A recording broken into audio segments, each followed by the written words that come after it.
بسم الله الرحمن الرحيم. الحمد لله رب العالمين، أفضل الصلاة وأزكى التسليم على المبعوث رحمة للعالمين وعلى آله وصحبه أجمعين.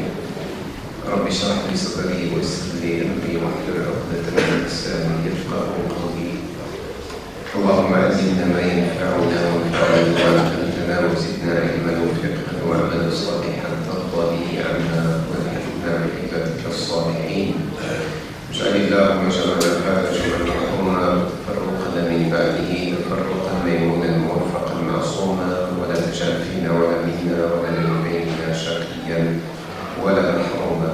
اللهم الهمنا السداد والصواب والحكمه وفصل الخطاب، وارنا اللهم الحق حقا وارزقنا اتباعه، وارنا الباطل باطلا وارزقنا اجتنابه، ولا تجعله ملتبسا علينا فنضل، واجعلنا للمتقين اماما. واهدنا اللهم لما اختلف فيه من الحق باذنك، فانه لا يهدي لما اختلف فيه الا انت، انك تهدي من تشاء الى صراط مستقيم. كما نسالك يا ربنا أن تتقبل منا الصيام، وأن تتقبل منا القيام، وأن تتقبل منا تلاوة القرآن والجود والإحسان، وأن تتجاوز عنا وعن سيئاتنا يا رب العالمين، وأن تعتق رقابنا من النيران. آمين آمين يا رب العالمين. اللهم إنك عفو كريم تحب العفو فاعف عنا. اللهم اعف عنا جميعا.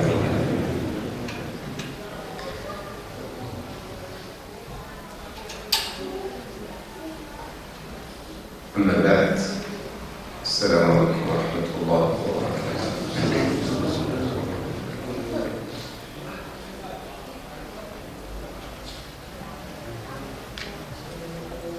Donc le thème qui nous réunit aujourd'hui, c'est un thème qui est en lien avec l'après-Ramadan. Donc ça veut dire déjà qu'on se projette vers l'après-Ramadan et que on annonce indirectement et implicitement que le mois du Ramadan, même s'il n'est pas encore fini, il est sur le point de se finir. Alors si la plus grande partie du mois du Ramadan est terminée, la plus belle partie du mois du Ramadan, on s'y trouve.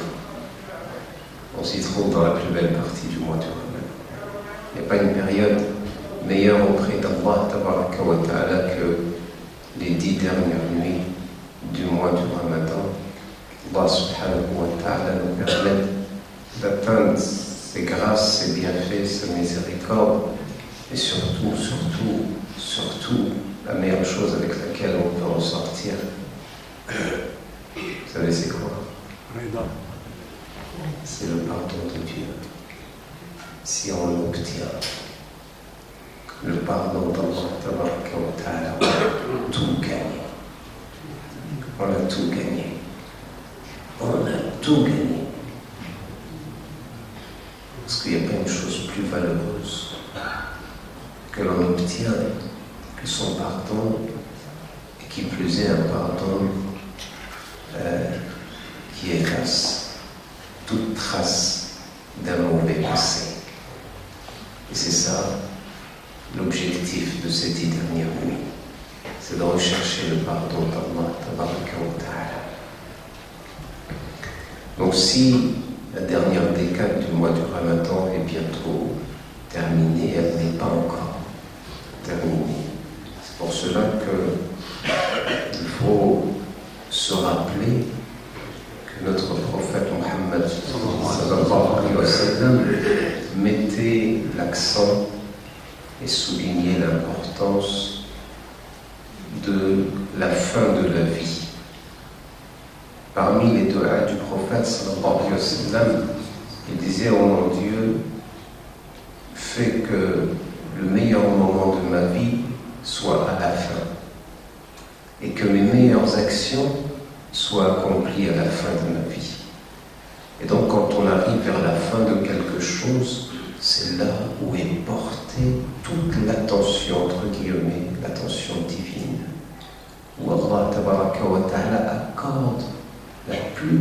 des importances à la fin de ton action, à la fin de ta vie. C'est pour ça que quand on rentre en prière, par exemple, quand on rentre en prière,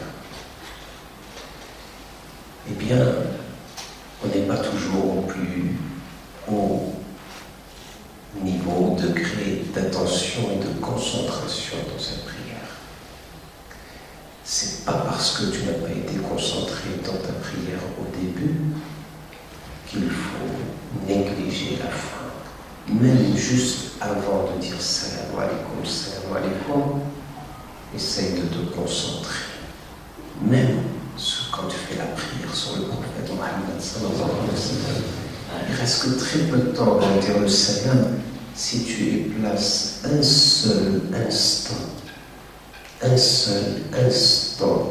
de concentration, de méditation, de présence d'esprit, sache que tu es sur la voie de la félicité.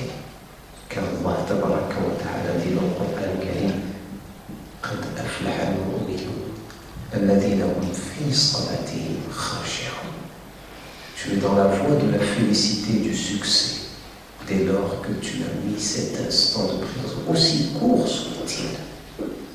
Certes, il y a une différence à faire entre ceux qui ont été concentrés du début jusqu'à la fin, mais ne perds pas le dernier instant de ta prière. De la même manière, ne perds pas le dernier instant du mois du Ramadan.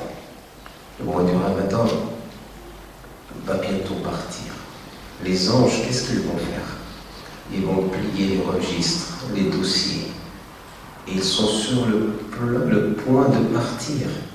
Ils sont sur le point d'élever les actions près d'Allah. Ils vont faire un compte-rendu, un bilan de ce qu'il y a eu. Et visiblement ou apparemment, c'est ce qui en ressort le plus de ce dossier. Les dernières feuilles empilées sur ce dossier, c'est quoi? C'est pas les premières, c'est les dernières. C'est pour ça que l'attention est portée sur la fin des actions. Et ce qui va apparaître, c'est tes dernières actions. Al-ibratu bil khawatim, dit Rasulullah sallallahu alayhi wa sallam. C'est d'ailleurs pour ça qu'il nous enseigne dans le célèbre hadith. Il dit, il y a des personnes qui n'ont de cesse de faire des actions des gens du paradis jusqu'à ce qu'il ne reste entre eux et le paradis que la distance d'une coudée, 48 cm. 48 cm à 50 cm, tu as juste à tendre la main, tu es au paradis. Toute ta vie, c'était des bonnes actions. Mais viens à la fin de ta vie, tu fais la bêtise fatale, tu fais l'erreur fatale, eh bien, tu termines ta vie sur cette mauvaise action. Quelle est l'issue? L'issue funeste et désastreuse d'un tel sort, eh bien, c'est de finir sa vie dans l'enfer. De la même manière, il y a des gens, quand tu les vois, tu dis, ceux-là, ils n'ont rien à voir avec les gens du paradis. Tu le vois, il commet des péchés, il commet des fautes, il commet des bêtises. Et arrive un moment où il a un déclic. Et ce déclic-là, vous savez c'est quoi? C'est l'instant où il va mourir. Et Allah subhanahu wa ta'ala lui prend son âme à ce moment-là et il rentre au paradis. Je vous raconte une histoire. Un jour, un célèbre savant qui était résident aux États-Unis. Actuellement, il est dans les prisons et dans les geôles égyptiennes.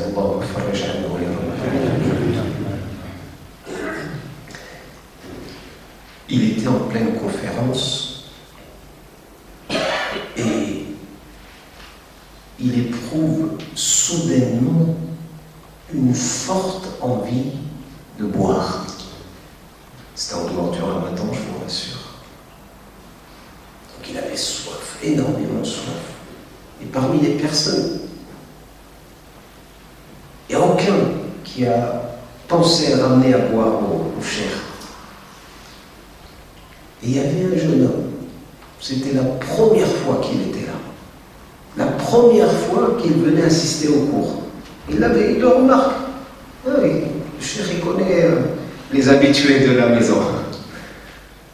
Quand il y a des nouveaux, il les remarque. Eh bien, ce jeune homme, instinctivement, est venu faire ça, sans qu'il lui demande quoi que ce soit. Il lui a versé de l'eau. Et il a dit, qu'Allah te donne à boire du paradis, Inch'Allah. C'était ça de là. Donc il boit, il termine sa conférence. À la fin de la conférence, il salue tout le monde le salue, et il va partir. Parce qu'il a une autre conférence, il a un autre cours ailleurs, il a un autre rendez-vous. Il y a le jeune homme qui lui a donné à boire. Il lui dit, salam alaikum, je voudrais prendre juste une demi-heure de ton temps et discuter avec toi. Il dit, écoute, je ne peux pas, j'ai un autre rendez-vous, il y a des gens qui m'attendent. Il lui a dit, c'est très important et il faut que tu m'accordes ce temps. C'est là. Il lui a dit, je sais, tu m'as donné à boire, barakallahu fik, t'es gentil, etc. Mais là, je dois partir. Il lui dit, donne-moi juste 10 minutes. Il dit, je ne peux pas, j'ai un rendez-vous, des gens m'attendent. Il lui dit, donne-moi juste, au début il a dit 15 minutes, après il a dit 10 minutes. Il a dit, écoute, je vais appeler les gens avec qui j'ai rendez-vous. S'ils me permettent d'arriver un peu en retard, je t'accorde ce temps. Il appelle et tout, etc. Bon, ils se mettent d'accord. On t'accorde un délai de 10 minutes. Il dit, je voudrais te parler en privé. Ok, on va s'asseoir en privé. On discute. Le jeune homme lui dit, quand je suis venu aux États-Unis, mon intention c'était de commettre tout ce que je peux comme péché et désobéissance à Allah subhanahu wa ta'ala. Et il a dit, tu n'imagines même pas un péché sans que je l'ai déjà accompli. Imagine-toi toutes sortes de péchés, je les ai déjà faits. Vous imaginez un petit peu? Mais toute ma vie, j'étais loin de Dieu. Et aujourd'hui, c'est la première fois de ma vie que je mets les pieds dans une mosquée. J'ai senti cette envie, alors que des années durant, certains de mes proches m'incitaient à venir. Jamais j'ai répondu. Aujourd'hui, personne ne m'a dit quoi que ce soit. Mais j'ai senti une très très forte envie de venir à la mosquée. Et j'y suis venu. Et je viens rechercher le pardon d'Allah, subhanahu wa ta'ala. Le cheikh me dit, écoute, on commet tous des péchés, on commet tous des erreurs. Allez, viens, moi aussi j'ai des péchés, on se repent tous les deux. On dit, Ya Allah, je me repens auprès de toi, je te demande pardon. J'ai pris la ferme résolution de ne plus te désobéir. Je regrette ce que j'ai fait. Et il lui fait répéter, lui-même dit de lui, et lui, il le fait répéter. Et ils répètent ensemble, etc., etc. Et le jeune homme commence à pleurer, le cheikh commence à pleurer, et il demande pardon à Allah, subhanahu wa ta'ala. Et il lui dit, voilà, maintenant je dois y aller. Je te laisse mon numéro de téléphone si un jour tu as besoin, tu viens me voir, etc. Il part, le cheikh à son rendez-vous, et arrivé au lieu du rendez-vous, il commence à peine son discours qu'il reçoit un appel téléphonique. Il reçoit un appel téléphonique. Le cheikh avait l'habitude d'éteindre son téléphone avant le cours. Il ne l'a pas éteint, il a oublié de l'éteindre. Et il voit qu'il insiste, il insiste, il insiste, il insiste, il insiste. Il dit, il doit y avoir quelque chose d'urgent. Donc il a répondu au téléphone. C'est un des plus grands hôpitaux qui appelle le cheikh en lui disant, il y a un jeune homme qui a dit de t'appeler et de venir de toute urgence à l'hôpital. Il va de ce pas à l'hôpital. Il trouve que c'est le jeune homme qui vient de se faire renverser par un grand camion. Et le cheikh lui dit, dis la ilaha illallah. ilaha illallah, et son âme quitte son corps. Elle quitte son corps. Regardez, toute sa vie, elle était remplie de péchés, de désobéissance. Mais le dernier instant, et on ne sait pas quand est-ce que vient notre dernier instant. On ne sait pas quand est-ce que vient ce moment ultime auquel Allah subhanahu wa ta'ala va reprendre et appeler sa amana, son dépôt, qui doit lui être restitué, qui est notre âme. Il va venir tôt ou tard. C'est pour ça qu'on demande, et nous savons nous en renseigner, concentrez-vous sur la fin. Sur la fin du mois du Ramadan, sur même quelqu'un qui, par exemple, a atteint un âge avancé, il n'a plus le temps de jouer. En réalité, personne, qui que ce soit, autant que nous sommes, est en droit de négliger sa vie. De négliger sa vie, de négliger sa relation avec Allah subhanahu wa ta'ala. Donc s'il en est ainsi, ne gaspillons pas notre temps dans ce qui reste du mois du Ramadan. Et ça, c'est ce qui va t'apporter la plus grande valeur du mois du Ramadan. Plus que la première décade, plus que la deuxième, et cette dernière. Surtout si Allah t'a donné l'opportunité de trouver Laylatul Qadr. Allahumma ballighna Laylatul Qadr ya Rabbil Alamin ya Akram al-Akramin. Le mois du Ramadan va partir et il va nous laisser comme des orphelins. Il va nous laisser seuls finalement. C'est-à-dire cette saison, elle est un peu particulière et quand on est en plein dedans, on ressent tous une saveur, une couleur, une odeur, une teinte particulière qu'on ne retrouve pas ailleurs. Et c'est comme si que quand le mois du Ramadan va terminer, eh bien on était dans le printemps, va suivre la saison de l'automne ou bien de l'hiver, et ça va tout changer. Ça va tout changer. Mais par la grâce d'Allah tabaraka wa ta'ala, sa grâce, elle continue. Parce que ceux qui adorent le mois du Ramadan, sachez que le mois du Ramadan est sur le point de finir. Mais ceux qui adorent Allah subhanahu wa ta'ala, Allah il est vivant, il est immuable, il ne meurt jamais, il est toujours là. Et ses grâces, ses bienfaits, sa miséricorde, son pardon ne sont pas spécifiques au mois du Ramadan. Donc ça, il faut en être conscient. Et pour pouvoir justement tirer profit un maximum de ce mois du Ramadan, il faut prendre conscience de sa valeur. Il faut prendre conscience de sa valeur.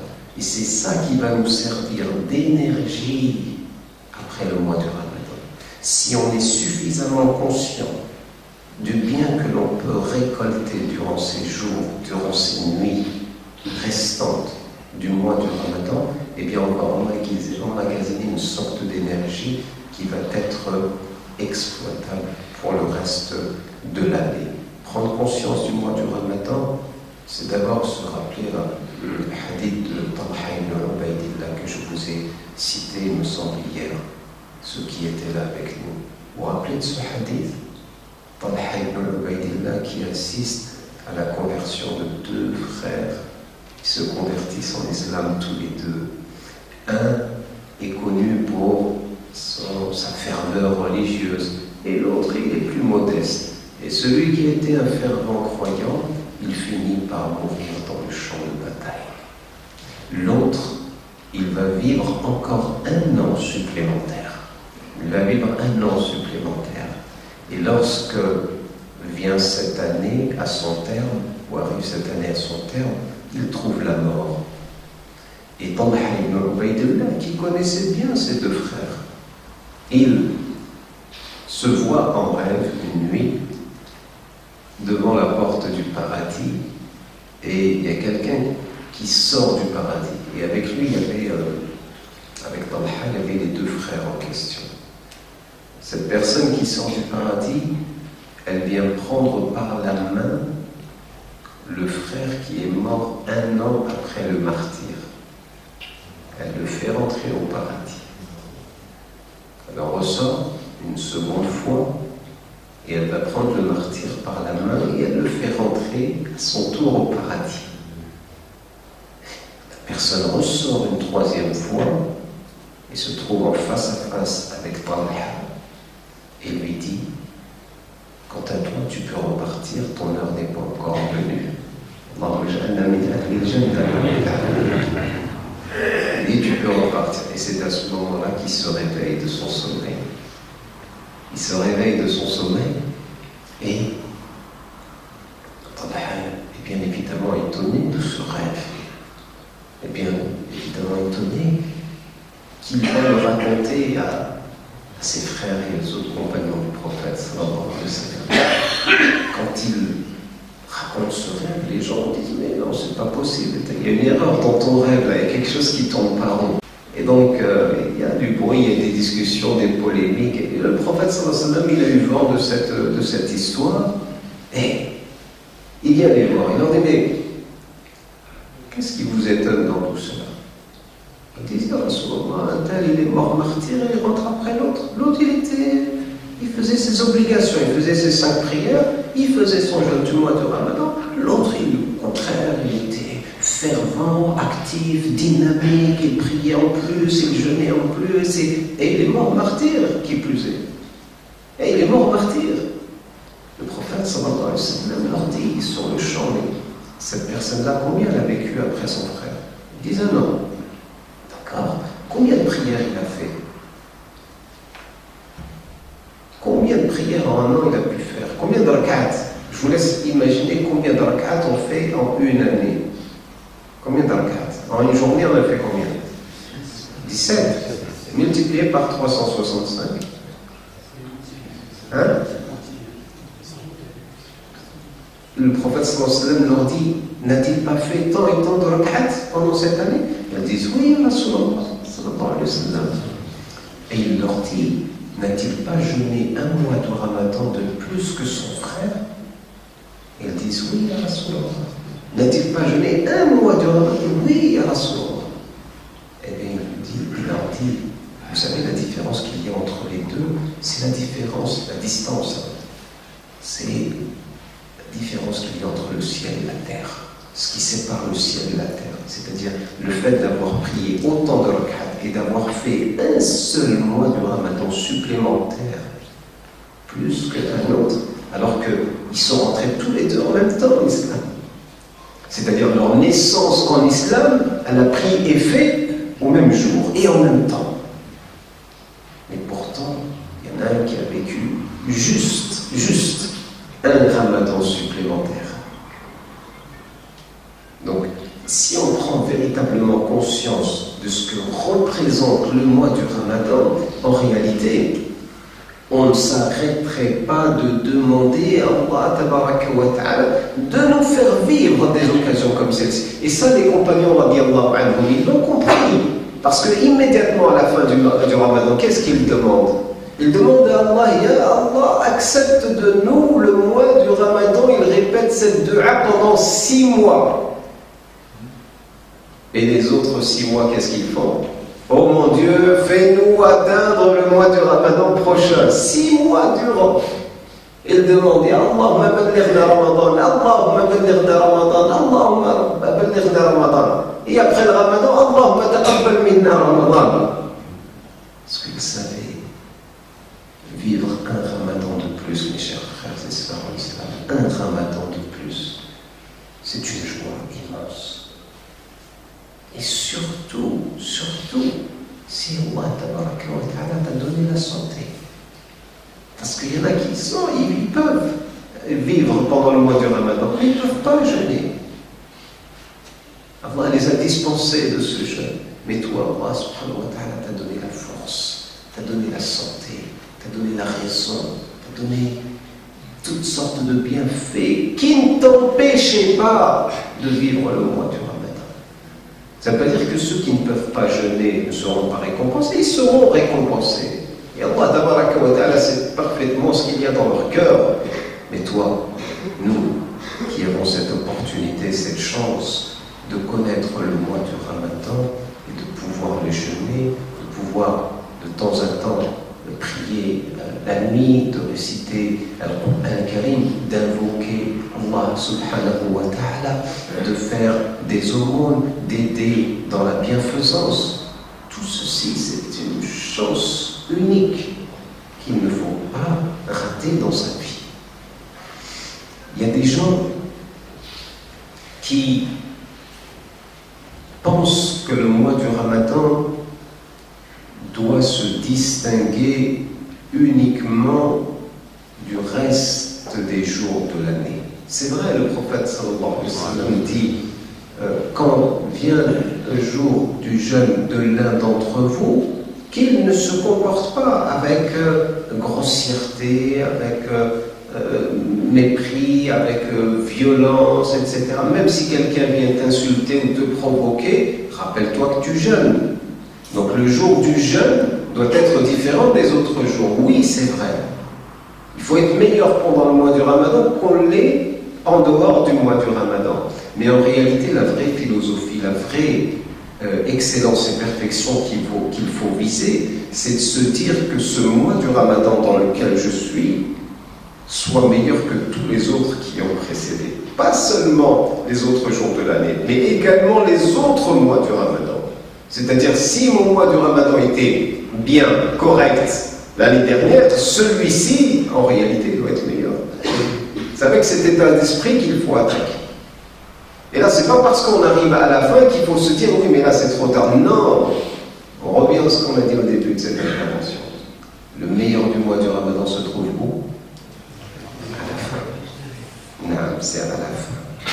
Ce qui permet vraiment de optimiser le mois du Ramadan pour le reste de l'année, c'est de ressortir avec la reconnaissance. Une fois qu'on a pris conscience de la valeur du mois du Ramadan, c'est de ressortir avec la reconnaissance. C'est quoi la reconnaissance? Et finalement, c'est de dire Ya Allah, lakal hamd, Allahumma lakal hamd. C'est toi qui nous as permis de vivre ce mois du Ramadan. C'est toi qui nous as offert ce cadeau finalement. Alors que, est-ce qu'on a demandé quelque chose, nous? On n'a rien demandé. Mais Allah nous a fait ce cadeau. C'est comme la prière. Quand le prophète sallallahu alayhi wa sallam est monté dans les cieux, il est monté, il était triste. Avant de monter, il était très triste. Vous savez qu'il a passé une décennie des plus sombres de sa vie, avec des attaques, avec des critiques, avec des insultes, avec de la violence, avec des persécutions. Il a perdu un nombre conséquent de ses compagnons. Des gens ont été tués au nom de leur foi. Et il perd son oncle, un des soutiens, les plus grands soutiens. Il perd son épouse, Khadija radiyallahu anha. Si bien qu'on appelle cette année l'année de la tristesse. Donc le prophète sallallahu alayhi wa sallam est tellement triste qu'il se dit en plus à la Mecque, personne n'accepte mon message. Il va aller à Taïf pour essayer de prêcher la bonne parole et il se fait accueillir avec des insultes et des pierres. Il se fait caillasser jusqu'à ce que son noble sang coule de son corps, alayhi salatu wassalam, avec tout ce lot de tristesse, de souffrance. Vous imaginez la tristesse avec laquelle est grande, avec le cœur du prophète sallallahu alayhi wa sallam, combien il est triste. Allah tabaraka wa ta'ala lui dit Ya Muhammad sallallahu alayhi wa sallam,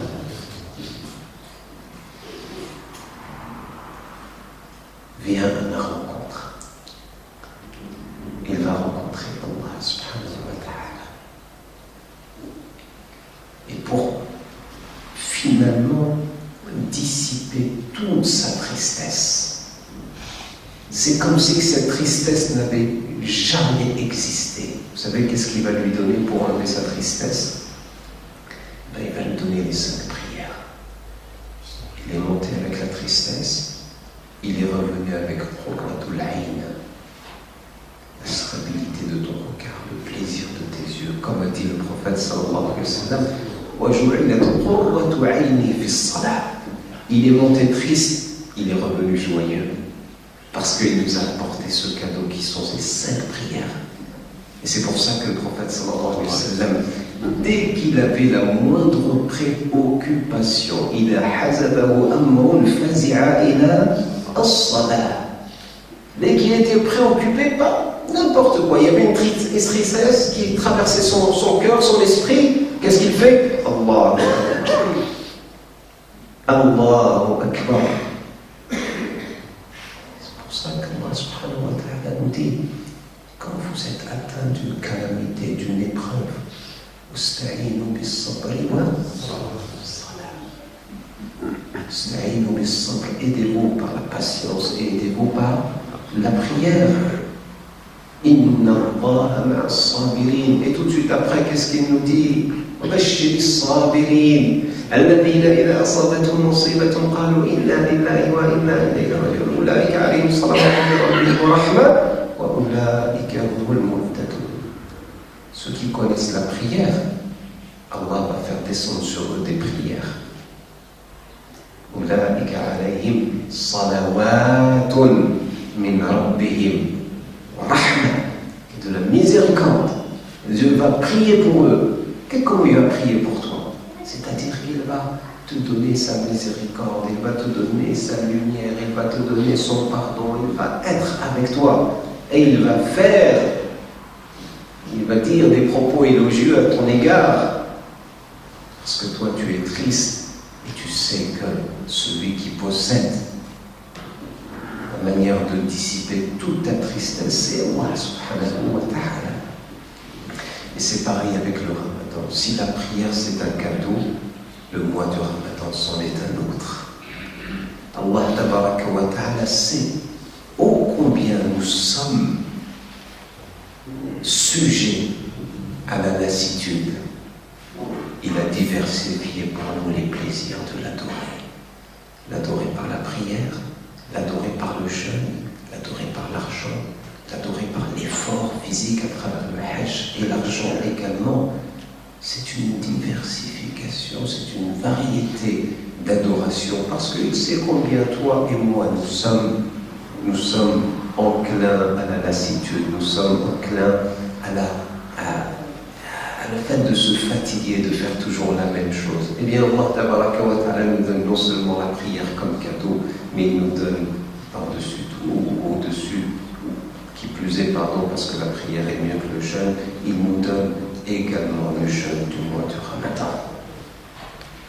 Prendre conscience de cela, ça doit nous inciter à être plus reconnaissants.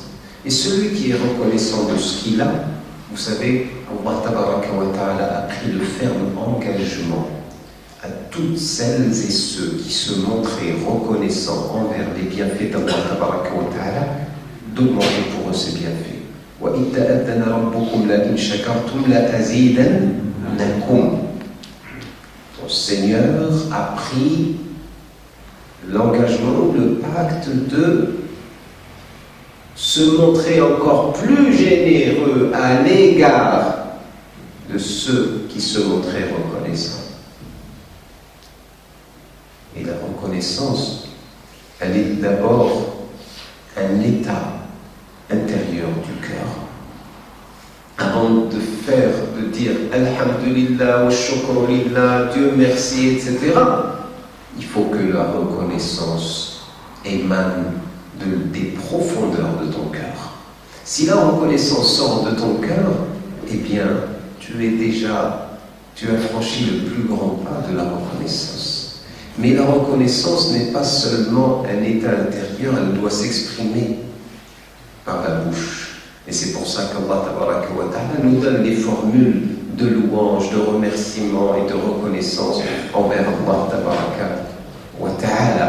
Donc elle est d'abord un état du cœur, mais ensuite elle est une expression verbale. Est-ce tout? Non. La reconnaissance en islam va beaucoup plus loin. Elle doit s'exprimer également par des actes, parce que notre religion n'est pas simplement une religion statique qui ne te demande pas d'agir. Non, il y a l'état d'esprit, il y a le cœur, il y a l'expression verbale. C'est comme la shahada quand tu rentres en islam. Il faut que tu sois profondément marqué par l'attestation de la ilaha illallah Muhammad Rasulullah. Mais ce n'est pas suffisant parce qu'il faut l'exprimer. Il faut la formuler avec une phrase. Et est-ce qu'une fois qu'on a cette croyance dans le cœur et on l'a exprimée par des mots et des phrases, c'est suffisant? Non. Parce que l'islam nous demande de nourrir cette expression du cœur et cette expression de la bouche. Par quoi on va la nourrir? Eh bien par nos actes. Et c'est pareil avec la reconnaissance. Quand on est reconnaissant par le cœur et par la bouche, c'est certes la première étape, mais la seconde étape, c'est d'agir. Comme a dit Allah subhanahu wa ta'ala au prophète Daoud alayhi salam, « I'malu ala Daouda shukra, i'malu, agissez, oh vous, la famille de Daoud, agissez pour vous montrer reconnaissant. » C'est-à-dire que l'expression de la reconnaissance, elle dépasse le stade de la reconnaissance du cœur, de la reconnaissance de la bouche, et elle se traduit par des actes. Et ça, c'était l'état d'esprit de notre saint et noble et bien-aimé prophète Mohammed sallallahu alayhi wa sallam, qui, lorsqu'il priait la nuit, il priait tellement longtemps que ses pieds se gonflaient, voire même se fissuraient, se déchiraient, tellement il était longuement en prière. Et Aïcha radiallahu anha, qui était témoin de cela, elle lui dit: Ya Rasulallah sallallahu alayhi wa sallam, Dieu ne t'a-t-il pas pardonné tes péchés passés et à venir? Pourquoi tu fais autant? Repose-toi un petit peu. T'as pas besoin de faire tout ça. À la rigueur, nous peut-être on pourrait essayer de faire comme ça, mais toi t'as pas besoin. Tu es tranquille. Non, le prophète sallallahu alayhi wa sallam n'était pas tranquille, parce que il a dit: si Dieu m'a donné tout ce qu'il m'a donné, il a fait de moi son prophète, il a fait de moi son bien-aimé, il a fait de moi le porteur du Coran, il a fait de moi le transmetteur du Coran, il a fait de moi la meilleure des créatures, comme il a dit: Wala sayyidu waladi Adam yawm al-qiyamah wala fakhr, je suis le maître des fils d'Adam le jour de la résurrection, sans aucune prétention ni vanité. Le prophète sallallahu alayhi wa sallam, c'est le top des tops. Il n'y a pas quelqu'un dans la création d'Allah tabaraka wa ta'ala qui a une valeur autant que celle de notre noble et saint prophète Mohammed sallallahu alayhi wa sallam. Dieu m'a donné tout ça, et il m'a pardonné, et il m'a donné la meilleure place du paradis. Vous savez c'est quoi la meilleure place du paradis? C'est le wasila. Celle qu'on demande pour le prophète sallallahu alayhi wa sallam tous les jours après l'adhan. Quand vous entendez l'adhan, le muaddin dire Allahu Akbar, vous répétez ce qu'il dit. Et à la fin, priez sur le prophète Muhammad sallallahu alayhi wa sallam. Et dites Allahumma rabba hadihi ad-da'wati at-tamma was-salati al-qa'imah ati Muhammadan al-wasila. Le wasila, c'est quoi le wasila? C'est une seule place, unique en son genre, c'est le plus haut degré, la meilleure place au paradis. Le prophète sallallahu alayhi wa sallam, il dit: celui qui demande pour moi le wasila, celui qui demande pour le prophète Mohammed sallallahu alayhi wa sallam cette place, parce qu'il a dit: je souhaite avoir cette place, il n'y a aucun doute qu'il a cette place. Que tu la demandes pour lui ou que tu la demandes pas, elle est acquise. Sallallahu alayhi wa sallam. Elle est acquise cette place. Eh bien, il dit le prophète sallallahu alayhi wa sallam: celui qui demande pour moi cette place, c'est pas grâce à lui que je vais l'obtenir, mais il va bénéficier de mon intercession. Hallat lahu shafa'ati. Allahumma ij'alna fi shafa'ati Muhammad sallallahu alayhi wa sallam. Eh bien, le prophète sallallahu alayhi wa sallam, avec tout ce qu'il a obtenu, qu'est-ce qu'il dit? C'est quoi sa réponse? Il dit: Afala akunu abdan shakura. Après tout ça, ne devrais-je pas me montrer, au contraire, plus reconnaissant envers Allah, après tout ce qu'il m'a donné? Et nous, après tout ce qu'il nous a donné, allez, dites-moi, billahi alaykum, la plupart de cette salle, la plupart. Est-ce qu'un jour vous êtes, avant d'être ce que vous êtes aujourd'hui, vous avez dit, oh mon Dieu, donne-moi la foi, oh mon Dieu, donne-moi l'islam, ou vous êtes né dans l'islam? Vous êtes né, la plupart. Je sais qu'il y a certains parmi nous, ce n'est pas le cas. Mais, grande majorité, il y a des gens qui n'ont même pas demandé l'islam qu'Allah te l'a donné. Et même pour les convertir, il y a des gens qui n'ont même pas cherché à être, et ils se sont retrouvés musulmans. Ils se sont retrouvés musulmans. Et ça, c'est un don de Dieu. C'est la grâce d'Allah, tabaraka wa ta'ala. Avant l'islam, est-ce que tu as demandé à vivre, à naître, à exister? Vous savez que l'existence, c'est un des plus grands bienfaits d'Allah, tabaraka wa ta'ala. Certains disent, si seulement j'avais pu ne pas exister. Non. Parce qu'à travers l'existence, tu peux connaître Dieu. Mais si tu es néant, comment tu vas connaître Dieu?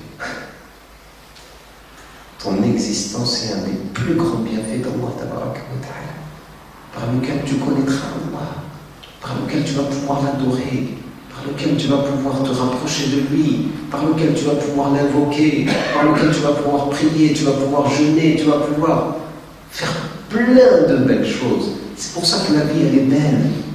Et il faut aimer la vie. Il faut aimer la vie, celle qui te permet d'être avec Allah subhanahu wa ta'ala. Eh bien, avec rien que ce bienfait, nous on n'a rien demandé, mais on existe quand même. En fait, Allah tabaraka wa ta'ala, s'il nous a donné l'existence, c'est pour nous permettre de connaître les plus grands des bonheurs. Le plus grand des bonheurs, c'est de connaître Dieu, de connaître Allah. Allahumma arifna bika ya Rabbi, ya Arhamar Rahimin. Il y a une deuxième chose également très importante.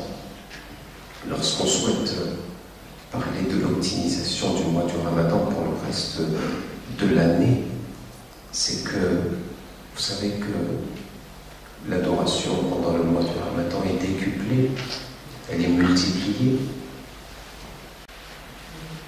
À quelle hauteur, on n'en sait rien exactement. Mais, par exemple, je vais vous donner la preuve que l'action pendant le mois du Ramadan est meilleure et plus méritoire auprès d'Allah tabaraka wa ta'ala qu'en dehors de ce mois. Parce que le prophète Mohammed sallallahu alayhi wa sallam dit, la meilleure des sadaqas, c'est celle qui est faite pendant le mois du Ramadan. La meilleure aumône que tu puisses donner, c'est celle qui est faite pendant le mois du Ramadan. C'est pas tout. Il dit, alayhi salatu wa salam, sallu ala rasulullah, il dit, celui qui accomplit une umrah pendant le mois du Ramadan, elle est égale à Hajj. Un Hajj. Tu fais une umrah, qui est un acte surérogatoire, eh bien, tu le fais en dehors du mois du Ramadan, tu auras la récompense de ta umrah. Mais si tu fais cette visite et ce pèlerinage pendant le mois du Ramadan, il prend la valeur et le mérite d'un acte obligatoire qui est le Hajj. Alors je vous laisse imaginer celui qui récite du Coran, celui qui prie la nuit, celui qui est sérieux dans son jeûne, celui qui est sérieux dans ses prières. Combien va-t-elle grande sa prière, sa récompense auprès d'Allah? Va être immense, va être immense, va être immense. Et c'est pour ça que, en réalité, ce qu'on capitalise, entre guillemets, pour reprendre les termes des économistes, ce qu'on capitalise en termes de hasanat ici, c'est grandiose. C'est grandiose.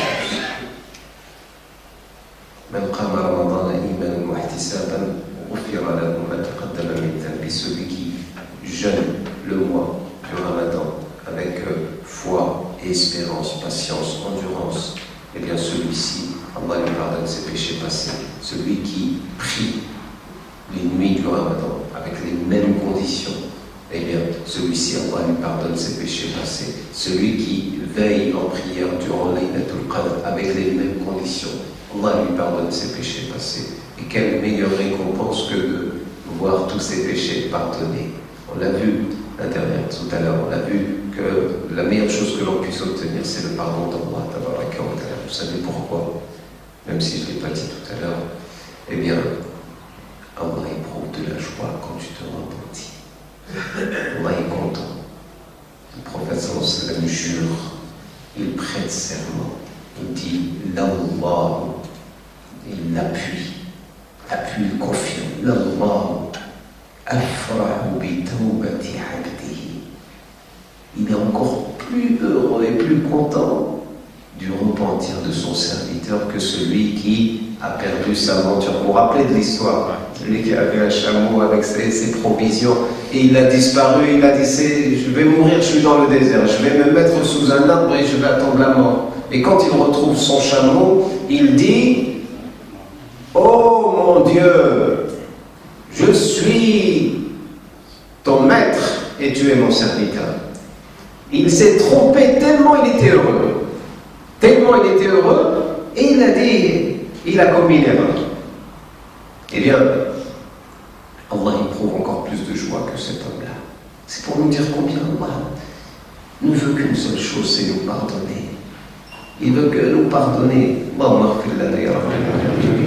Eh bien, si on a accumulé toutes ces bonnes actions pendant le mois du Ramadan, attention à ne pas les perdre. Il faut faire très attention à ne pas perdre ces actions. Parce que c'est pas parce que tu as fait une hasanat qu'elle est acquise à jamais. Vous savez, le prophète sallallahu alayhi wa sallam il nous donne l'exemple du milliardaire. Il dit aux compagnons, savez-vous quel est celui dans ma communauté qui a fait faillite? Il dit, c'est celui à qui il ne reste plus un dinar et un dirham. Le prophète sallallahu alayhi wa sallam dit non, il ne s'agit pas de celui-là. Et il ne s'agit pas de celui-là. Mais il dit, celui qui a fait faillite dans ma communauté, c'est celui qui viendra et se présentera le jour de la résurrection avec des montagnes de hasanat, montagnes de prière, montagnes de lecture du Coran, montagnes de jeûne, montagnes de ceci et de cela, que des bonnes actions. Et simplement, cette personne n'a pas su conserver ce patrimoine et ce capital. Comment s'est-il comporté? Il s'est comporté avec injustice envers les autres. C'est-à-dire qu'il a parlé sur le dos d'un tel, il a médit, il a pratiqué la médisance, il a colporté, il a rapporté des propos à travers lesquels il voulait susciter la haine. Et pas plus tard qu'hier, j'entends que des jeunes venus à la mosquée, ou près de la mosquée, devant la porte de la mosquée, des jeunes de Orly, des jeunes de Choisy qui voulaient s'affronter. C'est un rêve, ou un cauchemar, devrais-je dire. On est dans quelle période? Même en dehors du mois du Ramadan, mais là plus encore dans le mois du Ramadan. Nous ne sommes pas dans le mois du Ramadan. L'impression qu'il suffit simplement de pas boire et pas manger. Mais qu'est-ce que tu fais de tes paroles? Qu'est-ce que tu fais de tes actes? Le prophète Mohammed sallallahu alayhi wa sallam dit As-sawmu junnah. Le jeûne, c'est une protection, c'est une armure. Elle te protège de toutes sortes, contre des maladies, etc. Mais elle te protège également spirituellement. Protège ton cœur tant que tu ne perces pas cette armure par le mensonge, par la médisance, par les paroles, par les injustices. Eh bien, se trouve cette fissure, elle risque de s'agrandir et finalement te laisser exposé à toutes sortes d'attaques extérieures, voire même intérieures, venant de toi. Si tu ne protèges pas ton jeûne, si tu ne protèges pas ton Ramadan, eh bien, sache que celui-ci ne t'est plus d'aucune utilité. Allah, il dit, le prophète sallallahu alayhi wa sallam, il dit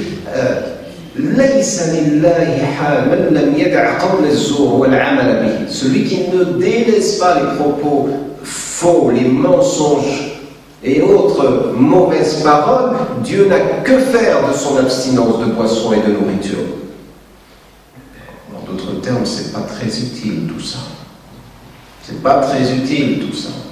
Eh bien, si on souhaite conserver ce capital de hasanat à travers le jeûne et les prières et les autres bonnes actions, eh bien, il faut maîtriser sa langue. C'est pas tu maîtrises ce qui rentre et tu ne maîtrises pas ce qui sort de ta langue. Il faut maîtriser également les paroles. Il faut maîtriser son comportement, parce que celui qui a fait faillite, eh bien, il ne sait pas maîtriser. Vous savez comment il va réparer ses torts et ses injustices? Il a mangé les biens d'un tel, il a parlé sur le dos d'un tel. Eh bien, le prophète sallallahu alayhi wa sallam dit, il va devoir dépenser de ses hasanat pour réparer ses torts. S'il ne reste plus suffisamment de hasanat, alors qu'il avait des montagnes, il va falloir payer et mettre le prix pour sauver ta peau le jour du jugement dernier. Car les gens, eux, vont vouloir encore plus de tes hasanat. Pourtant, c'est toi qui t'es fatigué à les faire. Ils vont vouloir de tes hasanat et tu devras payer. Et s'il ne te reste plus assez de hasanat, comment tu fais? Eh bien, eux, tes victimes, vont te donner leurs sayyidat, leurs péchés. Tu ne les as pas faits, mais tu dois payer. C'est comme ça. Plutôt que de te retrouver dans cette situation, en sortant du mois du Ramadan, et dans le mois du Ramadan, ça commence en réalité. Avant même d'en sortir, pense à ce que tu vas dire avec ta langue. Pense à ce que tu vas prendre, à ce que tu vas manger. Parce que là, aujourd'hui, si tu t'abstiens de boissons et de nourriture qui sont halal, tu ne t'abstiens même pas de parler sur le dos de ton frère, quand on sait que parler sur le dos de son frère, ça revient à manger la chair de son cadavre en putréfaction, en décomposition. Tu accepterais, mange. Tu accepterais de le manger? Ben c'est ça quand tu parles sur son dos. Même si ce que tu dis est vrai, parce que si c'est faux, c'est pire encore. Il suffit que tu le critiques, que tu parles en mal sur lui, même si c'est quelque chose de vrai, eh bien tu as commis la médisance. Et si c'est faux, eh bien là tu as commis un faux témoignage, tu as parlé d'un faux témoignage. Et pour optimiser son mois du Ramadan, et je terminerai là-dessus, Inch'Allah Ta'ala, c'est de le terminer en beauté. Comment terminer son mois du Ramadan en beauté? Avec de l'istighfar, la demande de pardon. Attends, tu rigoles quoi?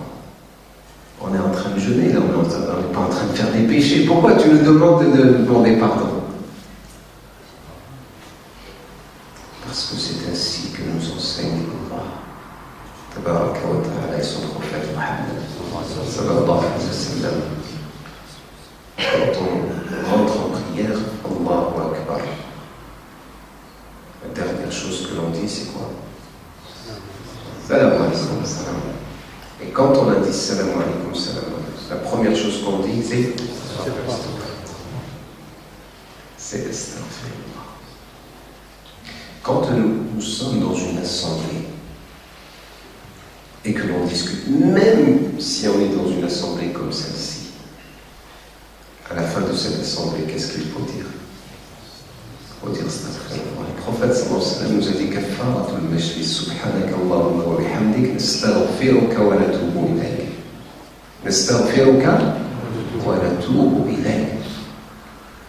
Subhanaka Allahumma wa bihamdik, nashhadu an la ilaha illa anta, nastaghfiruka wa natubu ilayk. On te demande pardon. Même si tu étais dans une assemblée où il y avait du dhikr, où il y avait de la récitation du Coran, alors je te laisse imaginer s'il y avait rien de tout cela. C'est encore plus. Par exemple, Allah subhanahu wa ta'ala nous parle dans le Coran Karim des gens qui passaient le plus clair de la nuit en prière. كانوا قليلا من الليل ما يهجعون وبالأسحار هم يستغفرون. C'est-à-dire, une bonne partie de la nuit, qu'est-ce qu'ils faisaient? Des prières. Et par quoi ils terminent leurs prières? Sahar, c'est la dernière partie de la nuit. Yastaghfirun. Comme il a dit dans notre verset, وَبِالْأَسْحَارِ هُمْ يَسْتَغْفِرُونَ وَالْمُسْتَغْفِرِينَ بِالْأَسْحَارِ. Et Allah Tabaraka wa Ta'ala nous dit également dans la sourate Al-Muzammil, dans la sourate Al-Muzammil, à la fin il nous dit Inna rabbaka ya'lamu annaka taqumu adna min thuluthay, jusqu'à qu'il nous dit Faqra'u ma tayassara min. Ça, il parle de qiyam al-layl. Il parle de qiyam al-layl. Il nous dit Faqra'u ma tayassara min. Lisez du Coran pendant ces prières nocturnes ce qu'il vous est possible de lire, ce qui vous est facile à lire. Eh bien, à la fin, il nous dit فَقْرَأُوا مَا تَيَسَّرَ مِنْهُ وَأَقِيمُوا الصَّلَاةَ وَآتُوا الزَّكَاةَ وَأَقْرِضُوا اللَّهَ قَرْضًا حَسَنًا وَمَا تُقَدِّمُوا لِأَنفُسِكُم مِّنْ خَيْرٍ تَجِدُوهُ عِندَ اللَّهِ هُوَ خَيْرًا وَأَعْظَمَ أَجْرًا وَاسْتَغْفِرُوا اللَّهَ قُلْ وَاسْتَغْفِرُوا اللَّهَ. Donc, à la fin des actions, Allah subhanahu wa ta'ala nous incite à l'istighfar. Allez, un dernier exemple. Allah subhanahu wa ta'ala dit pour le Hajj, juste après le jour de Arafat, après le jour de Arafat, qu'est-ce qu'il dit Allah subhanahu wa ta'ala? إذا قضيتم avant فإذا قضيتم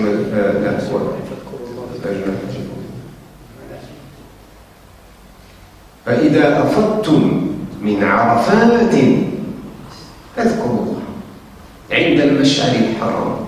Donc quand vous déferlez après le Arafat, c'est quoi Arafat?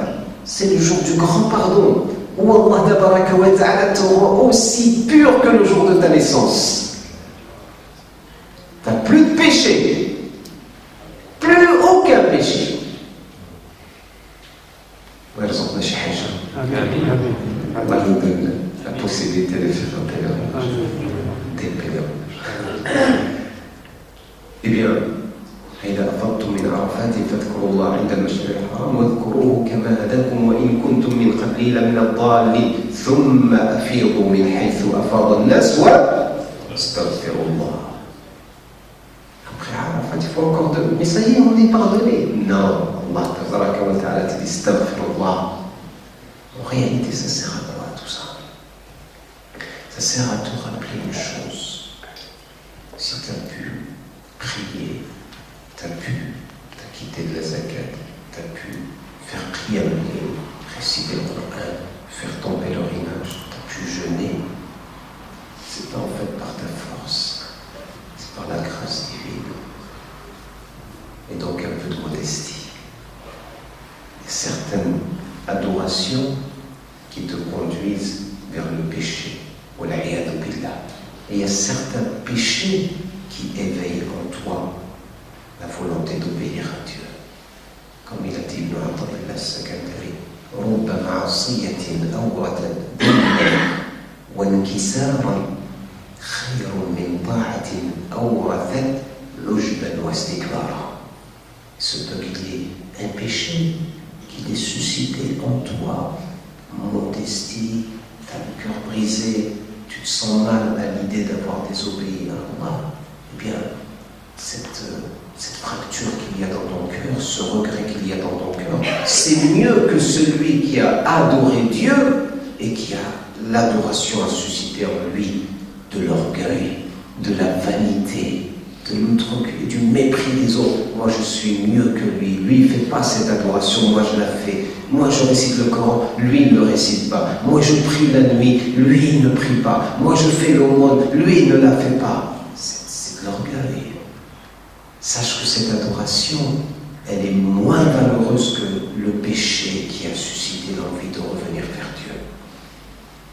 Elle est moins valeureuse que le péché qui a suscité la volonté de revenir vers Dieu, l'humilité. Et c'est pour ça qu'Allah Tabaraka wa Ta'ala nous dit, quand vous dites salam alaykum de la prière, dites astaghfirullah 3 fois. Pourtant nous étions en prière. Et vous savez, pour le mois du Ramadan, c'est la même chose. Si bien que le prophète sallallahu alayhi wa sallam, quand Aïcha radiallahu anha l'interroge, lui dit: Ya Rasulallah, si je trouvais Laylatul Qadr, que dois-je dire?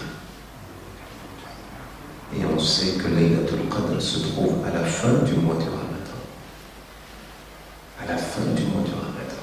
Eh bien, c'est à ce moment-là précis que le prophète sallallahu alayhi wa sallam dit Allahumma innaka afuwwun tuhibbul afwa fa'fu anna. C'est là où il faut demander pardon encore plus. Parce que nous sommes à la fin de l'action. Et cette demande de pardon suscite en nous l'humilité, la modestie, et qu'on se rappelle un peu d'où viennent tous ces bienfaits dans lesquels nous sommes noyés, submergés, venant de la part d'Allah.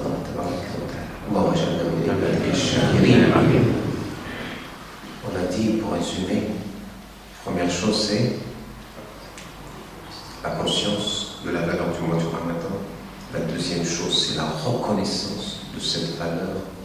Et la reconnaissance, on a vu les différentes formes d'expression de cette reconnaissance. Troisième chose, c'est de ne pas perdre ce capital. Quatrième chose, enfin, c'est de terminer avec l'istighfar. Allahumma innaka afuwwun tuhibbul afwa fa'fu anna. Allahumma innaka afuwwun tuhibbul afwa fa'fu anna. اللهم اغفر لنا ذنوبنا وكفر عنا سيئاتنا وتوفنا مسلمين وحبنا بالصالحين واجعلنا اللهم من عبادك المعتوقين من النار. اللهم اعتق رقابنا من النار. اللهم اعتق رقابنا من النار. اللهم اعتق رقابنا من النار. اللهم ألهمنا السداد والصواب وأفرحنا بطاعتك يا رب العالمين.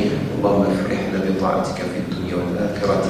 اللهم افرحنا بطاعتك في الدنيا والآخرة يا رب العالمين. يا أكرم الأكرمين، اجعلنا من عبادك المرضيين، اجعلنا من عبادك الصالحين، اجعلنا من عبادك الأتقياء، اجعلنا من عبادك المقبولين. نسألك اللهم رضاك والجنة ونعوذ بك من سخطك والنار. وادخلنا الجنة مع الأبرار برحمتك يا عزيز يا غفار. اللهم